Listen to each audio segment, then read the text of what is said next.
Hi guys, this is Anonymous with another Warcraft 3 audio commentary. So for this batch of commentaries, I have lots of things to do. There's a new map for WC3L, and I definitely want to commentate a game on that. I want to do this game. I want to do... This is from ROTK, by the way. It's Ted versus Grubby, and I'm actually not sure what round it's in. I'm sorry about that, but this is a truly epic game, and I haven't watched it, but from what I've heard, I know it's an extremely epic game, and yeah. So, hopefully, this appeases the people who want to see ROTK games. I'm sorry I'm not going to be able to do more of them because there are just so many things that I have to do. There's this game. There's some great games played by Grubby in Code 5, Kode 5. I don't even know what it's supposed to be, how it's supposed to be pronounced. But yeah, those are some great games. I want to do some on Ancient Isles.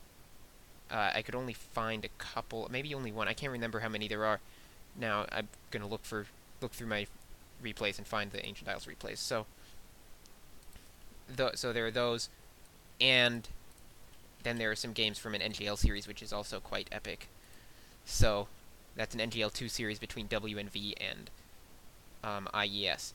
So yeah, I've got a lot to do. Anyway, this is Undead vs. Orc, and Grubby's going a Farseer, so I would say that's unusual for him, especially these days. He seems to be a dedicated Blademaster player these days. By the way, this was played about 2 weeks ago, maybe? 2 and a little bit. So yeah, sorry for getting this out late, but I had other things to do. I had midterms last week. Midterms are not fun. Anyway, Ted just getting Zoltar up now, and Cigarette is late. Okay, there we go. Death Knight for Ted, so at least he's not going anything strange right off the bat. Grubby with a Farseer, and I'm not sure why he's done this, or why he's chosen to get a Farseer in this game. He did win the previous game, I believe. So, although I haven't watched it, so he is up 1-0. Maybe he's trying something out, but I don't know. This is a team tournament, by the way, so it's definitely an incentive for each player. Really has to win. They can't just slack off, because otherwise their team will be upset. And yeah, anyway, Grubby going to creep the sea turtles on the other side, interestingly, first, which I guess is a good move, because that makes sure that his opponent can't grab the easier sea turtles from his side. And he's probably going to be able to get the ones in front of his base anyway. Ted with a Nerubian Tower up, so he was... Well, I guess you'd get a Nerubian Tower against Farseer also. I was thinking he was expecting Blademaster, but you'd get a Nerubian Tower versus Farseer as well. And now that I think about it, this is an extremely strange choice by Grubby, because the Farseer is just going to get so easily nuked by basically the Undead Tri-Nuke or whatever Ted decides to go. Even just 2 nukes will totally destroy the Farseer no matter what it gets, basically. I mean, it has a Gauntlets of Strength. That goes some way towards making it more doable. Grubby now pushing out across the map, but yeah, the Farseer it's just so fragile that I'm a little worried for Grubby here. I'm not sure he'll be able to keep it alive. Although, possibly if Ted decides to do something strange in order to counter it, then he won't have quite as much nuking power, like, I don't know, going for some summon hero or something to provide some bodies on the ground to counter the wolves or something. I have no idea. I think he would just go for the Lich and directly counter that Farseer by just nuking it to death. And now Grubby's Farseer in a really bad position, getting pounded by the Death Knight. Fortunately for him, Ted gives up. I don't think that was a good choice. I think he should have chased the Farseer around it and tried to kill it, because, I mean, he wouldn't have gotten the kill. It's got a speed scroll, but he could have probably forced the use of that speed scroll. That Death Knight, unfortunately, only level 1 at this point. Grubby now trying to creep Ted's turtle camp.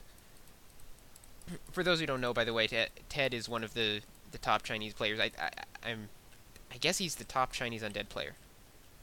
It's a little weird to think about it that way, but I think he is. And Grubby, of course, the great Dutch orc. Probably the player that most of us know as the face of Warcraft. I mean, he's slacked off a bit lately. Now, staffing out his Farseer. Looks like Ted tried to snatch a wolf kill, but Grubby... where did he go? He went up to this expo. That's interesting. He's going to try and creep this with 3 grunts and the 2 wolves, and he's going to take a lot of damage, I think, on his units. Oh, but there's a Tome of Experience. Let's see who gets it. Grubby's going to get the Tome of Experience, so... reacting quickly enough. And now forced to TP out, which is unfortunate. As that Death Knight discovers him. Sorry for the cough. yeah, people have been complaining about coughs and how they scare their pants off or something. I'm sorry. Anyway, yeah, Grubby probably the one who introduced most of us to pro gaming. I would imagine. I mean, at least for me, Grubby was the first pro gamer that I followed and watched. And I mean, he's not been playing as well lately as he was in his prime, or maybe other people have just gotten better. I don't know, but he he's starting to make a bit of a comeback these days and played very well in ROTK on the whole. And in, like I said, in Code 5, he has some really amazing games that I want to show off, basically. Yeah, Grubby now creeping the Goblin Merchant. He's getting a creeping advantage right off the bat, but Ted, of course, got to creep his red camp right away. And Ted has a lot of fiends out, 5 fiends. That's a Gauntlets of Ogre Strength, not too good. Nothing special, at least. Let's see. Yeah, Grubby's Farseer at 3 now, and looks like he's going to continue just creeping the smaller camps on the map, because he only has 4 grunts out, of course. His tech is now done. He's teching to 3. Bestiary going up, so Grubby building 1 Bestiary and a War Mill, and teching to 3. And we'll see how this goes for him. Now Grubby trying to creep this red. Looks like he tried to get us around on the Ogre Lord and didn't manage it, so he'll have to try that again. And yeah, sorry, I guess my commentary today is not very dynamic, and that's sort of because my voice is a little sore. So, yeah, I apologize for that. Anyway, now Grubby's going to be able to creep that Ogre Lord out fine. And we'll see what he gets. This item drop could actually be pretty huge in this game, because the items dropped by the Ogre Lord are just so important. What did you get? A Hood of Cunning. That's not the greatest thing ever. It's a nice Shadow Hunter item, but it's nothing special. So, Grubby probably disappointed at that, probably wanted an aura. At least he got there before Ted did. Ted now going to creep the rest of the camp out, gets a Rune of Healing. So, Grubby trying to chase him away now. Looks like he'll manage to do so. Great. Hex goes off on 1 fiend, that gets coiled, and it'll stay alive as Ted TP's out. So, Grubby forces the TP, not bad. And now he'll get to finish off the camp and get some experience for his Shadow Hunter. So, right now I'd say both players fighting to pretty much a dead heat. I mean, obviously, this is Orc versus Undead, considered one of the most imbalanced matchups in Warcraft. Personally, I consider it to be the only imbalanced matchup at all. And it's definitely in favor of the Orc. Yes, War Stomp is very powerful, but the imbalance in Undead versus Orc usually doesn't factor in the Farseer, so I mean, I'm not very familiar with Farseer versus Undead and how that works out, especially at this level. So we'll see what happens. I mean, yeah, Chainwave is... He's not even going Chainwave, though. I mean, I was thinking you could go Chainwave against Fiends, but first of all, that would be totally countered by, you know, Destroyers.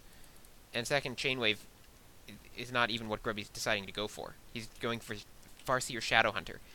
And I don't know, normally that would suggest almost a push sort of strategy. If you got Farseer Shadow Hunter with wards, that would make for a pretty good tower push, but you're not going to tower push an Undead, and Grubby is not tower pushing.